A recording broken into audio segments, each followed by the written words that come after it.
What up? What up? What up? Good morning, y'all. Good morning. How's everybody doing? Um, you know, some interesting news. Some interesting news right before I went live. I was able to switch the title, I think, right? Did I switch the title or is the title still the same? I thought I switched it. Let's see. Yeah, I mean, hopefully it's hopefully it's different as it's streaming here. Yeah. Um, but wild news right before we went live here. And let me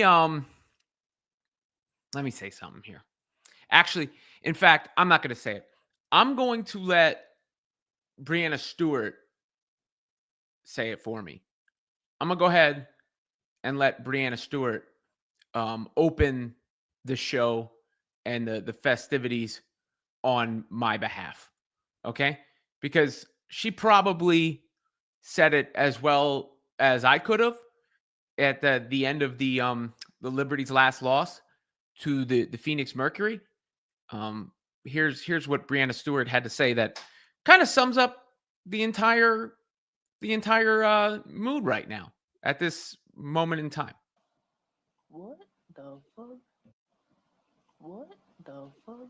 That's how I felt when I saw the news right before the show was about to go live that Sandy Brondello is out as New York Liberty head coach.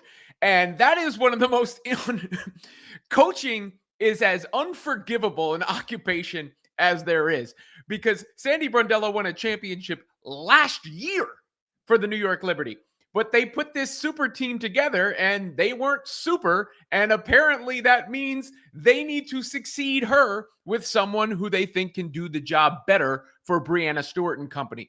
But what is telling to me is how shocked Stewart was by the even question being broached about Brondello's future. And then less than a week later, Sandy is out the door with a Liberty exit.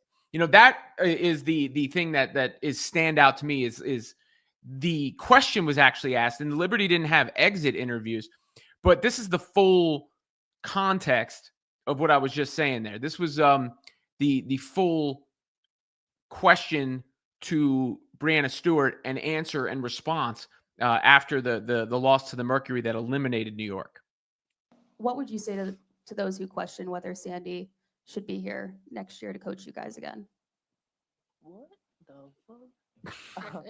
I'm not saying I question it. There's just some people that do. I mean, to anybody that kind of questions Sandy being here, like, this is a resilient group, and she has our back and we have hers. And the way that she continued to kind of, I don't know, deal with the cards she was dealt, like, was incredible. It wasn't easy for anybody, but she came in every day with a positive attitude and a mindset to put us in our best positions possible and best foot forward. So we're not going to be a team that points fingers. There's a lot of us that could have done better this season, but we're still going to fight and show up for each other every single day. And I think that's what's the most important part. So we have Sandy's back. Thanks, everyone. Okay. I'm not saying I'll get fined. So we are all Brianna Stewart in learning of this Sandy Brondello news. Stewie said she has Brondello's back. Well, the back was just hit by the door as she was let go by the New York Liberty. There's a Jay-Z line. It was all good just a week ago. Well, I guess that applies for a season ago when it comes to the New York Liberty, because a championship wasn't enough to buy Sandy Brondello any job security. Apparently, the front office feels they gave her too much talent to work with, injuries or not, and the Liberty just were not good enough for their tastes. I've always found Brondello to be extraordinarily likable, affable. At the All-Star game, I asked her a question about Caitlin Clark as a coach on the sideline. for the team. This before we knew, of course, Caitlin would miss the rest of the season and everything. It was more like ha ha ha. It wasn't ha ha at the time because she was hurt, but you know what I'm saying. Unfortunate about Caitlin's not into this game, but she's going to still have a great impact on this team. I will give the coaching hat to her as much as she wants, to be quite honest. So, we're going to play around with it a little bit. It'll be fun to. I think you've seen it with the Fever. She's been very active on the sideline when she wasn't playing, so we'll utilise that as well. And always that was kind of her demeanor in the post-game press conferences. That kind of, she was approachable. She was likable, and all those things. Now that doesn't translate necessarily into wins and losses or good rotations or whatever else goes into coaching. I mean, her record is pretty hard to refute. When you look at the Liberty, Sandy Brondello's last 3 seasons, 32-8, they made the finals. 32-8, they won the finals. And then this year, 27-17, and they lost in round 1. And you look at this year, John Paul Jones was down with injury. Brianna Stewart was down with injury. 2 of the, your star players, your superstars. They did bring in Emma Miesemann, and when everybody, saw that news, they went, it's over, it's done, the Liberty are going to win it again. It didn't work out that way. And I don't know if that's how the, front office saw it. Jonathan Kolb, the GM, saw it. I don't know if there's somebody out there that they foresee to come in and coach this Liberty team. But genuinely, fairly shocking news as far as I'm concerned. And we will call it a Brondello bombshell at this juncture. Wow. I was not expecting that. And, the rest of the league, you had these teams that didn't get rid of their coaches. Chicago Sky, Dallas Wings, kept their coaches around. But the team that was the defending champs just says, see you later, sayonara. Very, very, very surprising. Maybe some other people saw it coming. I mean, look, people saw it coming enough to ask her in the press conference, to ask Brianna Stewart in the press conference. But, damn, cold game. That's about all I got to say about it. I don't have too much insight for you. It just happened. But that's my instant reaction. I'm with Brianna Stewart on this one. WTF.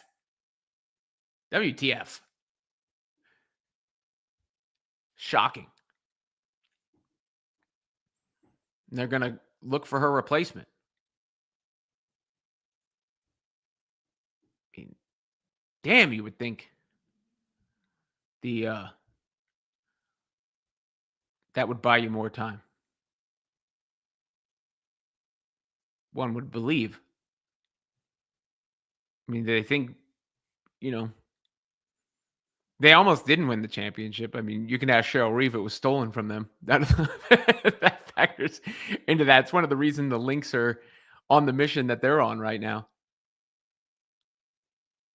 But that's the news as it happens. I'm going to get to the member chats, super chats. They go first, as always. Of course, we'll run through a couple other things real quick, including the Fever still being underdogs against the Aces, which I find interesting how big a dog they are. They're still 9.5-point underdogs for tonight's game against Las Vegas. And, that's after they smacked Vegas, after the way they've played against Vegas this season. So, it can continue to fuel these sort of takes. This was funny when right before the game, the way that they did this in unison before game 1. Particular matchup, Aces Fever game 1. We're not deciding the whole series right now, just game 1. I think. Should we do it together? I think we should do it together because my spidey sense is telling me they might be the same. 3, 2, 1. Aces. They're not going to lose after she just won MVP. Yeah, period. There's no, No way. okay, I see. No All way. right, let's They're not going to lose after she just won MVP. Womp, womp, womp. But Becky Hammond didn't really credit the Fever for how that game turned out. Or at least how Asia Wilson, what her struggles were like, because this was what Hammond said about Asia. Speaking of Asia's off night, what would you attribute that to? I think she just missed. Honestly, she had a lot of great looks. She just missed, and that happens. Even the greatest players have nights off, like where they miss. So I'll tell you that she doesn't normally lay 2 stinkers in a row. She's somebody who bounced back, makes the adjustments, but it's on the rest of us to kind of give her support, on a night maybe when it's not going in. But I thought she had some good looks. I thought all of us had some decent looks. I mean, like I said, the layups at the beginning, I mean, those are like momentum breakers in a bad way, when it's like those shots were used to going in, and they just didn't go in. Like some great looks, to your point, Willie, in and out ones, they didn't go in. And it kind of was a snowball effect of those kinds of plays. So Becky Hammond clearly sees her team bouncing back and doesn't really look at it as the Fever making the stops there necessarily, as much as the Aces not converting on their opportunities. Speaking of adjustments, you saw Dana Evans sitting up there. I think that's the biggest adjustment Becky Hammond has in her bag, is going to Evans, because that is her speed is going to be something. Her speed is what can counteract what Indiana Fever does. The Indiana Fever do a little bit. And I thought that was on display in the game. And I would expect that to be the way that Becky Hammond looks to counteract what the Fever did in that game. Now, one other thing we're going to get to before I get to the comments section is Kelsey Mitchell also spoke on the Fever. She was on with NBA Today, and I thought some of her comments were, look, it's not exactly breaking new ground, but telling in a sense, because of what she said about the core of the team and how she feels about the situation and her other teammates. You've been, as you mentioned, your career with the Fever. First 6, though, were tough, obviously. They weren't as easy. You guys have made the playoffs the last 2. What's been the big turnaround? How have you viewed the way the team has grown organically? Oh, man, I think a big shout out to the organization taking time to rebuild. I think our draft picks ended up coming big. Lexi Hall was a big draft pick, and then you get Kaylin, and then you get AB. And so you culminate that together with, my experience and having to, go through a couple things before they got there. I think it was just like a match made in heaven, really, because I was, still at a young age to really, vibe and get to know these players for who they were. And then you bring in Kaylin, who changed the world, changed the dynamic of basketball. And as a friend and as a player, you better appreciate her because, certain doors have opened because she's come to the Fever, and you have to respect that. And I love the teammate and person in her because she's accepted it with so much grace and even welcomed us with open arms to, make this thing happen. So I think it just took a lot of big pieces to make, what it is now. So Kelsey Mitchell obviously seems satisfied with her current situation and circumstances. I would expect her to remain with the Indiana Fever long term. And it is important to mention what she said about the core, because that is what has made the Fever what they are, the way that they drafted. They drafted Kelsey way back when. They drafted Lexi. They drafted Aaliyah Boston, number 1. Then they drafted Caitlin Clark, number 1. Have to be bad to be in a position to get those players at number 1, but nonetheless, it put them in the position that they are currently in. And that is as good a core, as strong a core as there is. It's stronger core than anyone else has.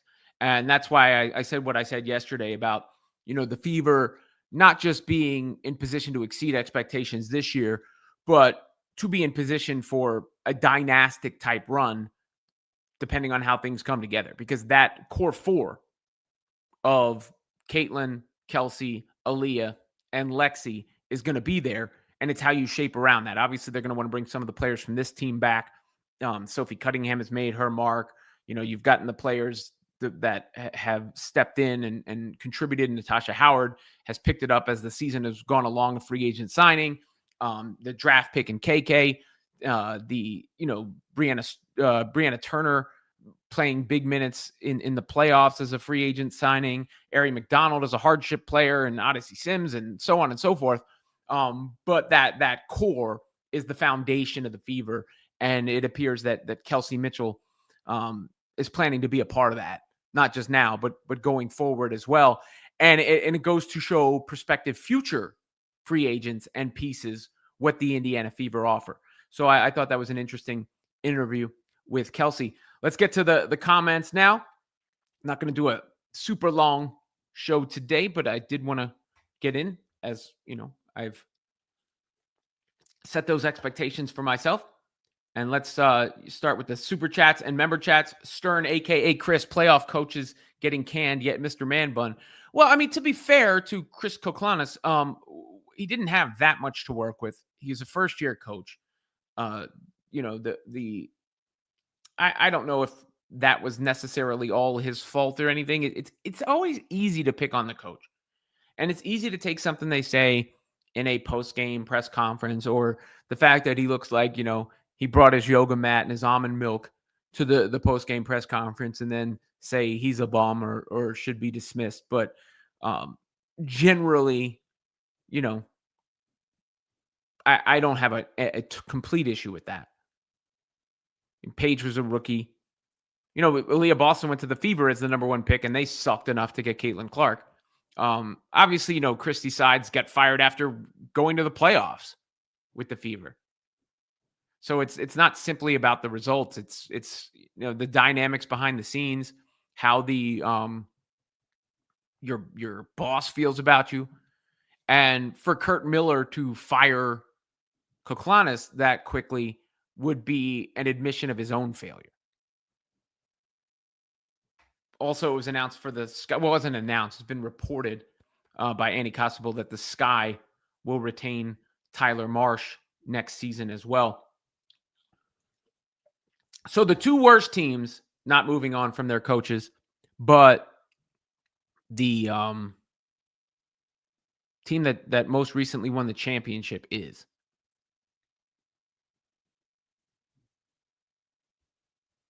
Team that won the championship is. So that's the story of the day. That's the story of the day.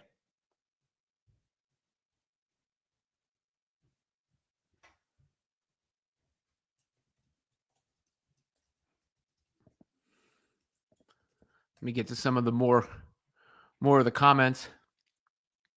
Chris Ward says, morning Fever addicts. Diana N, the rehab team Fever. Twofold, good morning, Chris. Good day, all. Twofold, again, we kind of skipped on the New York Liberty. They've been terrible since Mieseman joined. Injuries or not. I mean, crippled Stewie was by far their best player. She's a real champion and a nice personality. I like her.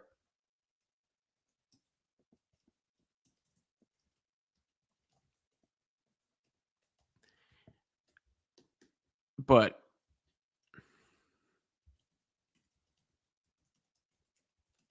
that's the situation they're facing. I mean, when they brought in Mieseman, they really must have thought, that was it. And it must have been how that worked out. But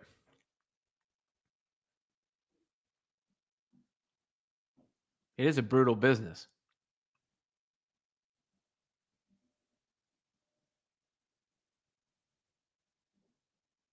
Why did the reporter ask that question? Did she have the scoop already? I mean, it's surprising that it was so...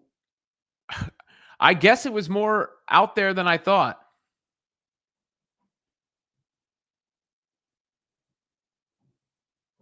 I guess it was more prevalent, an idea. Athena says that is crazy, but they did have an unbeatable roster, so they thought. Just goes to show you there were too many stars and not enough role players. The Fever have a good blend of both. Well, and the role players, but Naja Laney Hamilton was hurt as well. And, Sabali dealt with an injury this year. But they do have a stacked roster, that's for sure. So, always caught off guard. But clearly the general manager was looking for something different. Maybe there were rumors, says Chris Ward.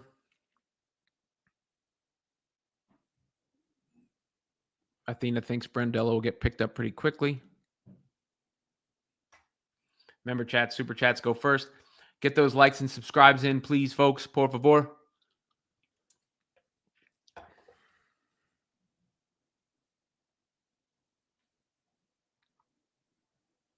That's always helpful. Sorry, trying to scan through these for the member chats, super chats. Chris Ward must be talking about Kelsey Mitchell here. Why would she leave? Great teammates and huge visibility for sponsorship opportunities. Yeah, I mean, the Fever are a great situation. There's no question. I mean, look what's happened to Sophie Cunningham. And her star power. I mean, there's a real argument to be made that Sophie Cunningham is the, second biggest attention garnering player in the league. I know that from the data that I see. Twofold says after the gutter, the Fever taste of victory is too great. Their mindset will be hard to stop. I mean, look, it's hard to it's hard to deny what the Fever have done. Ernesto says, good afternoon, Robin in chat. What up, Ernesto? My man, AJ. Any chance the GM fed that reporter the question about Sandy maybe being let go, get the conversation going so today wasn't such a blindside? Well, I mean, I don't think fed, no. Is there a chance she had heard it? I mean, that's a very blunt question to ask, to be quite honest with you. That's a very blunt question to ask. I mean, in a presser like that. So I'm surprised anybody asked it that directly. Maybe it's because they knew the Liberty weren't doing exit interviews that they asked it. But I wouldn't have asked it. So I don't know if they got rumblings or not, or there's just enough talk behind the scenes or smoke, if you will, to look for the fire. But yeah, that was wild.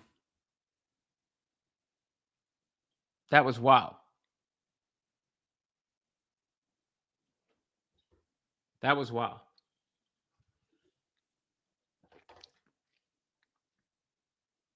So I don't know if fed is the correct response or the correct take, but it's interesting.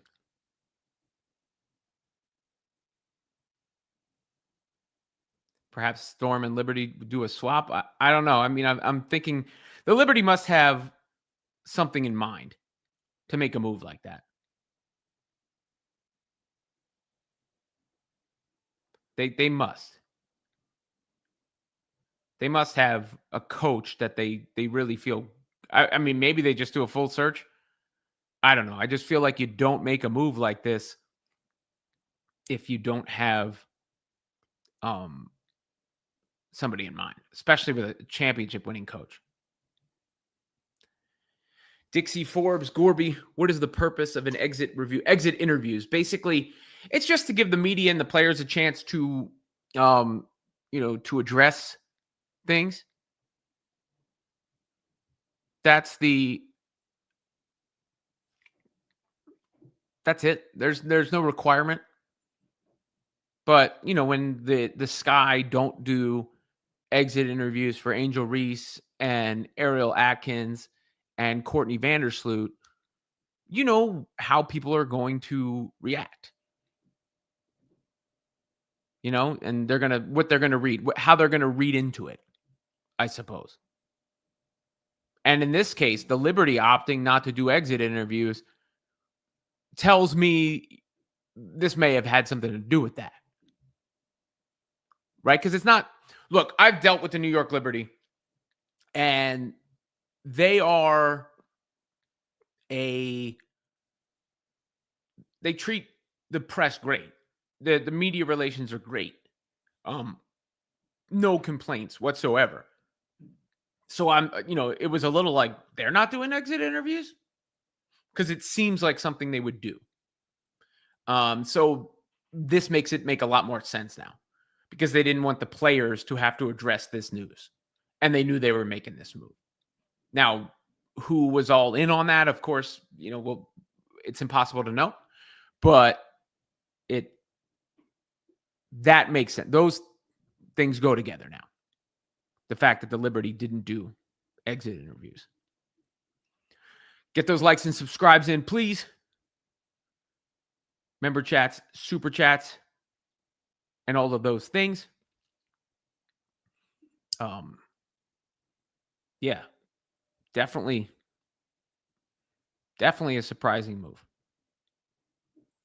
Hopefully I was on top of it as best as I possibly can be, considering. Let me take a quick break to plug since we filmed this morning. If you guys haven't followed the Ring Rascals, and Kevin, by the way, who's in here, he's got a wrestling channel, The Fast Count. So, you can make sure you check. But I have my kids and I have launched a channel, the Ring Rascals, and they would always appreciate me plugging. This is the video we did today. The channel right here. I'll put the link in the description. But this is there you go. And here's the actual video. Let me play it for you real quick. It's easier to play from Twitter, actually, because YouTube doesn't. This was based on something that happened on Raw last night.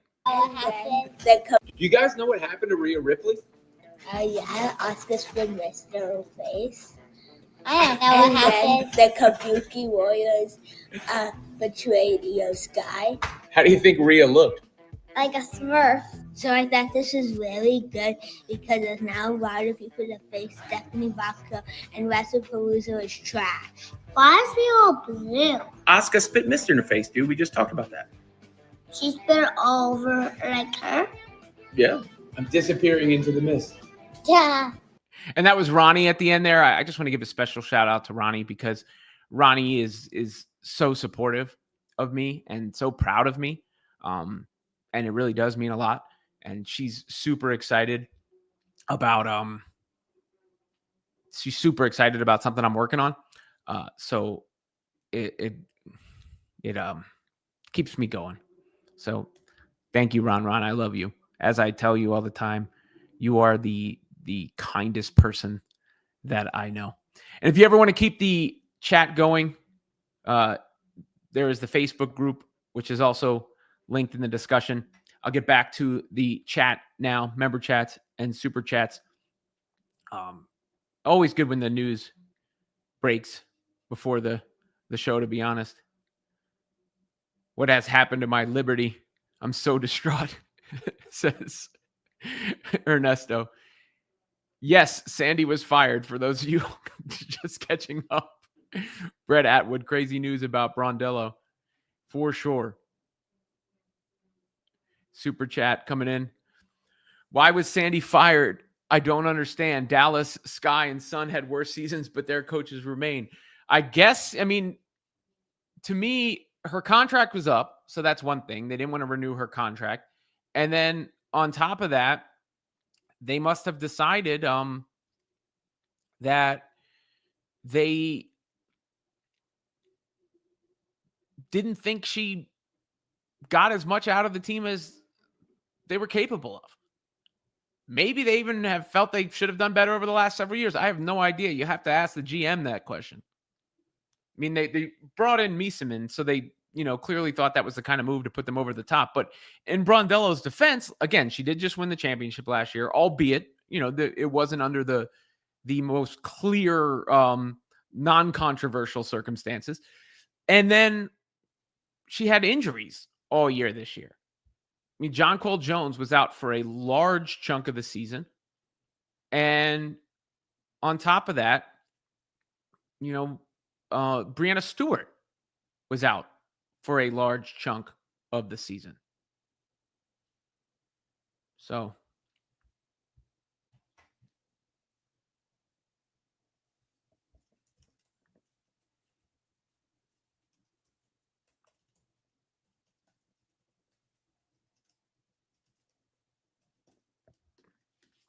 that is the deal there.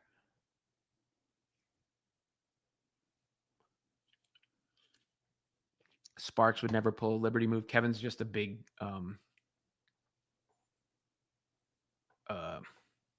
fan of Kelsey Plum.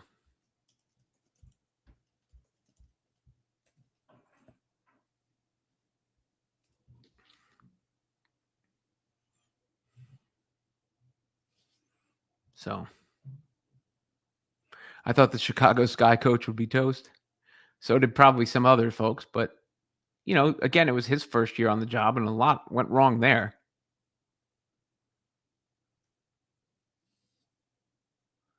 Definitely a lot went wrong there. Chris Ward says CC hanging out with New York Liberty and Brondello in particular. I don't know if she ever thought about leaving. I mean, people read way too much into that. She was, one, going to be working with her at the All-Star game, and two, they are just talking in the hallway. That doesn't mean anything. Doesn't mean shit. To be honest with you. Diana says, there goes my dream of CC playing for the Liberty and me getting season tickets.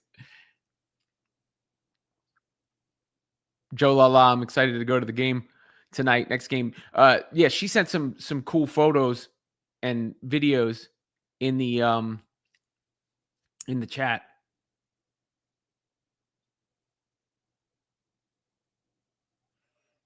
Candy the Brave. Robin, you are a loving father. Thank you. I appreciate that. I do my best. All right, so that's about all I got on it, folks. Any more member chats, super chats? Get them in.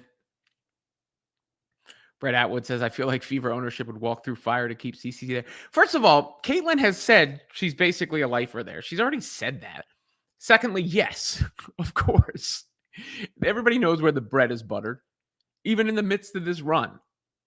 Caitlin is a massive star. Kelsey has been so good and so brilliant, and I'm glad she's getting this shine.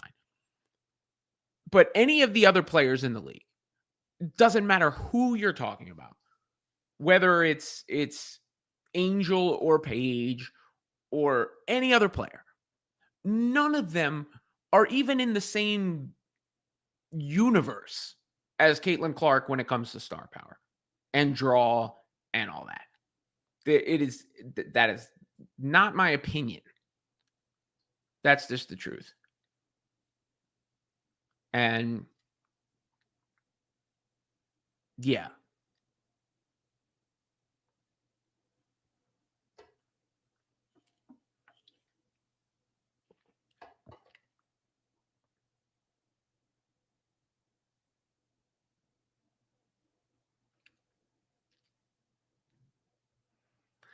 I mean, it's the charm. She has it factor. Whatever the it factor is, Caitlin Clark has it. Everybody looks for other. I mean, and I've always said it comes back to the basketball, but I'm not trying to sidetrack on a whole, Caitlin Clark deal. It's just there's a great philosopher once said there's levels to this. Nancy Fox says, I subscribe to the Ring Rascals to support your kids. Thank you, Nancy.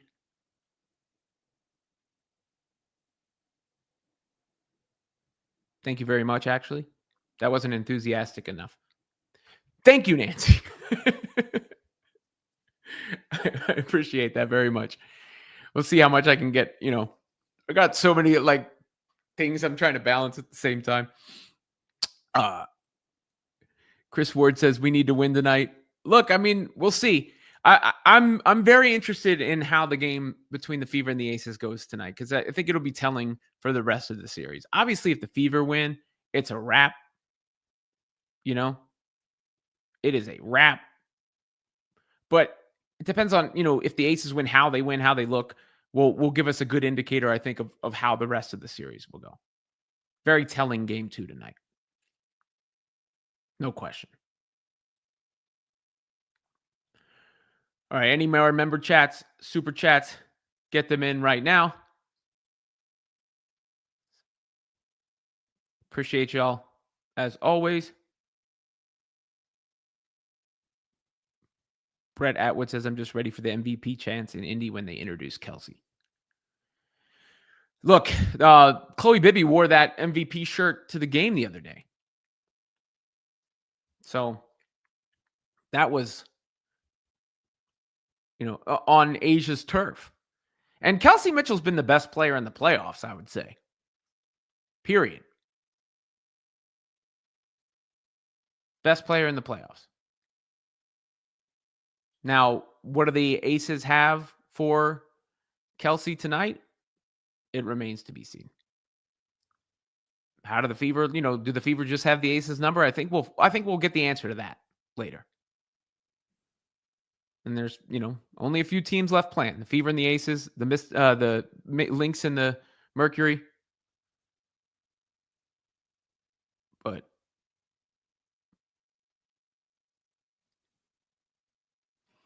Albert Jimenez says, I like Sandy Brondello, but she rarely made any in-game adjustments, letting the players try to figure it out, and it cost her job. I didn't watch them closely enough to have that take,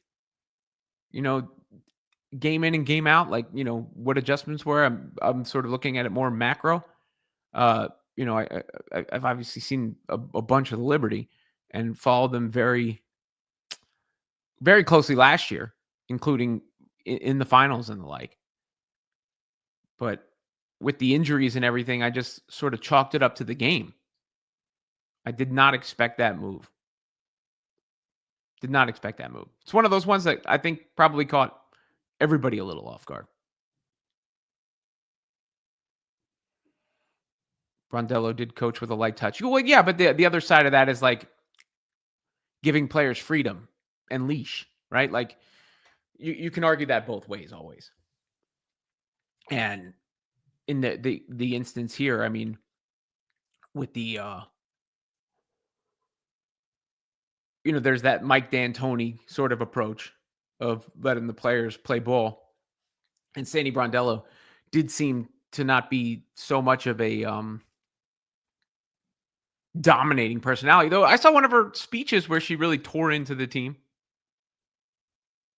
You just wouldn't think the year after winning a championship you'd get canned.